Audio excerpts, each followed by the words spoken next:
America అధ్యక్షుడు Trump కాస్త తడబడ్డారు. విమానం మెట్లెక్కుతూ తూలి పడిపోయారు. ఆ వెంటనే సర్దుకుని చకచక మెట్లెక్కి విమానంలోకి వెళ్లిపోయారు. అయితే ఈ వీడియో ఇప్పుడు సోషల్ మీడియాలో వైరల్ గా మారింది. దీనిపై నెటిజన్లు పలు రకాలుగా కామెంట్లు చేస్తున్నారు.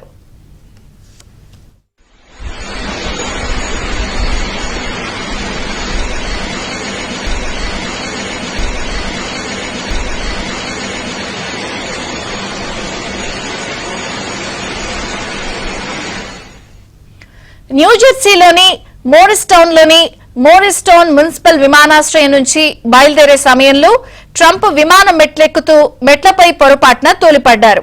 ఈ దృశ్యాలను షేర్ చేస్తున్న అమెరికన్లు మాజీ అధ్యక్షుడు బైడెన్ ను గుర్తు చేస్తున్నారు.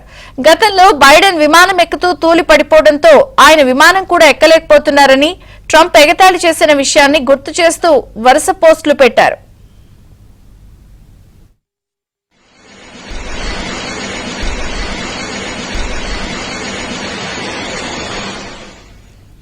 ఇప్పుడు ట్రంప్ స్థానంలో బైడెన్ ఉండుంటే ఇప్పటికే టీవీ ఛానళ్లలో బ్రేకింగ్ న్యూస్ వచ్చేది అంటూ ఓ నెటిజన్ చమత్కరించారు.